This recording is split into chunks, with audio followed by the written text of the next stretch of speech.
Hello అండి. నేను కొద్ది సంవత్సరాల కిందట ఒక మంచి విషయాన్ని నేర్చుకున్నాను. అదేంటంటే మనుషులం అందరం ఒక బయో కంప్యూటర్స్ అంట. కరెక్టే కదా? ఎందుకంటే ఒక కంప్యూటర్ అనేది దాని హార్డ్వేర్ ఎలా ఉన్నా దాని లోపల మనం లోడ్ చేసే సాఫ్ట్వేర్ని బట్టే అది పనిచేస్తుంది. దాని ఫంక్షన్స్ అన్నీ కూడా నిర్ణయించబడతాయి.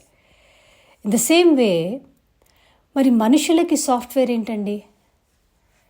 మన ఆలోచనలు, మన అభిప్రాయాలు, మన నమ్మకాలు ఇవన్నీ మన సాఫ్ట్వేర్. వీటిని బట్టే మన జీవిత అనుభవం అనేది నిర్ణయించబడుతుంది. How we're going to perceive the reality or experience the reality, it all depends on what perceptions or what belief systems are loaded in our system, in our brain. బేసిక్గా మన సెంట్రల్ ప్రాసెసింగ్ యూనిట్. అప్పుడు మన software మారితే, అంటే మన ఆలోచన విధానం మారితే మన ఎక్స్పీరియన్స్ కూడా మారబోతుంది. I'm right? సో ఇక్కడ జరగాల్సిందల్లా ఏంటండి మన జీవితంలో? ఒక చిన్న మార్పు. మన జీవితాన్ని అనుభవించే ఒక విధానంలో మార్పు రావాలంటే పరిస్థితులు మారాల్సిన అవసరం లేదండి. All that we need to change is our perception. మన ఆలోచన విధానం, మన సాఫ్ట్వేర్, ఈ సాఫ్ట్వేర్ కనుక మారిపోతే మన ఎక్స్పీరియన్స్ ఆఫ్ లైఫ్ కూడా మారిపోతుంది.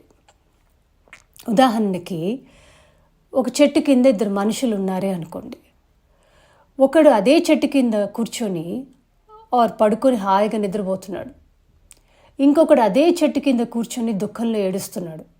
వాడి గతాన్ని తలుచుకోనో లేదా భవిష్యత్తులో జరగబోయి తలుచుకోనో ఏదో భయంలో బాధలో ఉన్నాడు.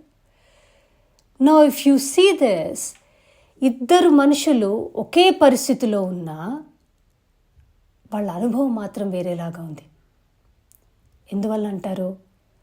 ఎందుకంటే వాళ్ళ అభిప్రాయాలు, వాళ్ళ యొక్క ఆలోచన విధానము, వాళ్ళ నమ్మకాలు, వీటన్నిటిని బట్టే వాళ్ళ ఎక్స్పీరియన్స్ అనేది నిర్ణయించబడుతుంది.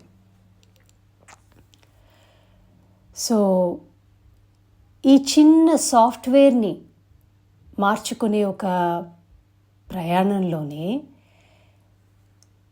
ఈ యొక్క యూట్యూబ్ ఛానల్ రీవైరింగ్ అండి. What is rewiring? All that we're trying to do is unlearn.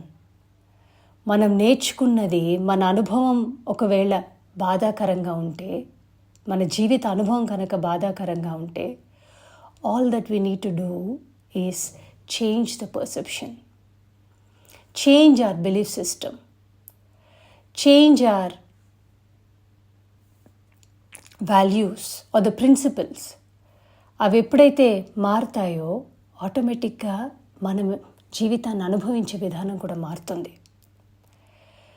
So ఇలాంటి ఒక ప్రయాణంలోనే, ఈ ప్రాసెస్లోనే ఈ యొక్క యూట్యూబ్ ఛానల్ రీవైరింగ్ ప్రారంభించబడిందండి. And I welcome you all to this channel.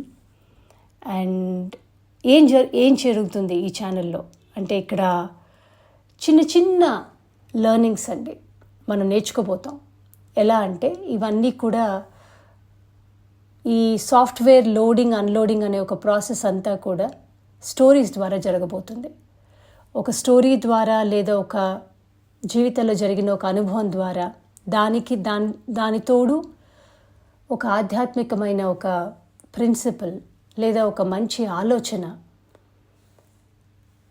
నేర్చుకోబోతాం అన్నమాట. ఒక బిలీఫ్ సిస్టమ్ని నేర్చుకోబోతాం.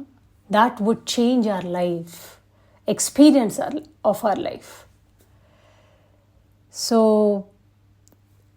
ఇలాంటి ఒక ప్రయాణంలో మన మొదటి అడుగు, one story is the story that we all would have heard from our grandparents in our childhood. అదేంటంటే, ఒక రాజు, 7 కొడుకులు, 7 చేపల కథ. మీ అందరికీ తెలిసే ఉంటుంది. ఆర్ ఈ మధ్యకాలంలో తెలుసో తెలీదో నాకు తెలీదు, but anyways. So the story is about 7 రాకుమారులు వేటకెళ్తారంట. వేటకెళ్ళినప్పుడు అక్కడ వాళ్ళకి 7 చేపలు దొరుకుతాయి. ఆ 7 చేపలను తీసుకొని వచ్చి ఎండబెడతారంట. అందులో ఒక చేప పిల్ల ఎండకపోతే ఒక రాకుమారుడు వెళ్ళి ఆ చేప పిల్లని అడుగుతాడంట, చేప పిల్ల ఎందుకు ఎండలేదు నువ్వు అంటే, నాకు గడ్డి మోపు అడ్డొచ్చింది అనిందంట. గడ్డి మోపు ఎందుకు అడ్డొచ్చావు చేప పిల్లకి అంటే, నన్ను ఆవు తినలేదు ఇవాళ, మేయలేదు. సో ఆవు ఎందుకు ఇవాళ నువ్వు ఆ గడ్డి మోపుని తినలేదని అంటే, నన్ను మా పాలేరు మేతకు తీసుకొని రాలేదు అనిందంట. పాలేరు ఎందుకయ్యా నువ్వు ఆవుని మేతకు తీసుకొని వెళ్ళలేదు ఇవాళ అంటే, మా బాబు ఏడ్చాడు అన్నాడంట. బాబు ఎందుకురా ఏడ్చావు నువ్వు ఇవాళ అంటే, నాకు చీమ కుట్టింది అన్నాడంట. చీమ ఎందుకు కుట్టావు నువ్వు అంటే, నా బంగారు పొట్లో ఏలు పెడితే నేను కుట్టనా అనిందంట. సో ఒక్క చేప పిల్ల ఎండకపోవడానికి ఎక్కడో పుట్టలో ఉన్న ఒక చీమ కారణమైందండి. కమాన్, జస్ట్ ఇమాజిన్ దిస్.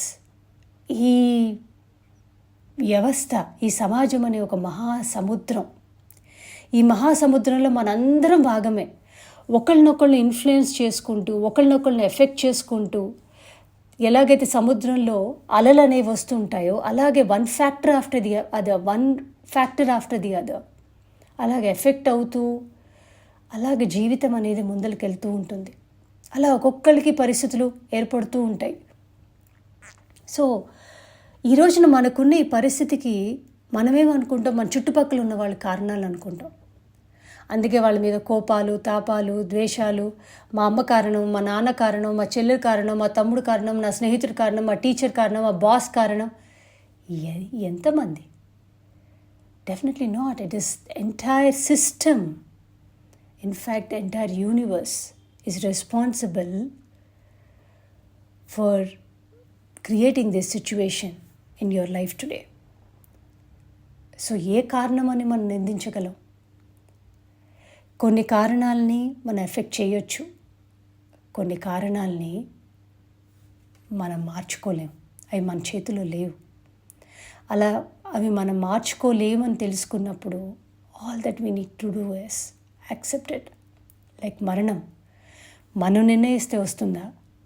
లేదా ఈ రోజుల్లో చూడండి, ఎంతమంది కరెక్ట్గా లైఫ్ స్టైల్ని కరెక్ట్గా వాళ్ళు జీవిస్తున్నా క్యాన్సర్స్ రావడం. What can they do? Acceptance.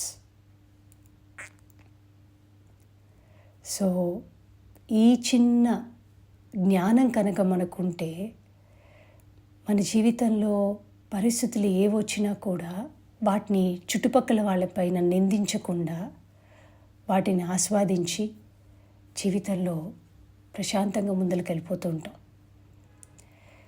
So ఇదేనండి ఒక చిన్న సాఫ్ట్వేర్ ఇవాళ మనం నేర్చుకుంది.